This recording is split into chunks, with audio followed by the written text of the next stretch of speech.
You've been commended with honors, but for those who don't know your story, where did you actually fight? Where did you see combat, and what happened that got you that award? Well, I was an infantry officer in the United States Marine Corps, and I did 2 tours in Iraq, and really, like most medals, I got a medal because my Marines did amazing things, and they responded to adversity and overcame obstacles that at the time were certainly unparalleled.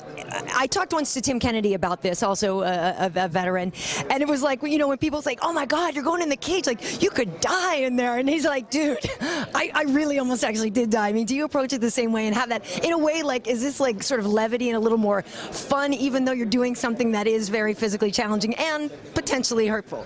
Oh, absolutely. I mean, the biggest thing that hurts in an MMA fight is your lungs, just because you get so tired. It's not, dealing with a broken nose, a broken jaw. I mean, really, ultimately, at the end of the day, who cares, I lost a fight once, and you get, the usual phone calls and texts, "Oh, I'm so sorry, how are you doing?"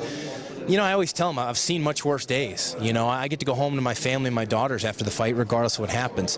I've had the unfortunate, occurrences where I've had to look a mom in the eye and tell her why I couldn't bring her son home. I'm never going to have to do that after a UFC fight. So this I do for fun. And last question: is that a high and tight, or what is that haircut? I don't know all the lingo, but what is that? It's probably a medium. If I was still in the Marine Corps and active duty, this wouldn't be acceptable. It'd have to be a little bit higher, a little bit tighter. All right.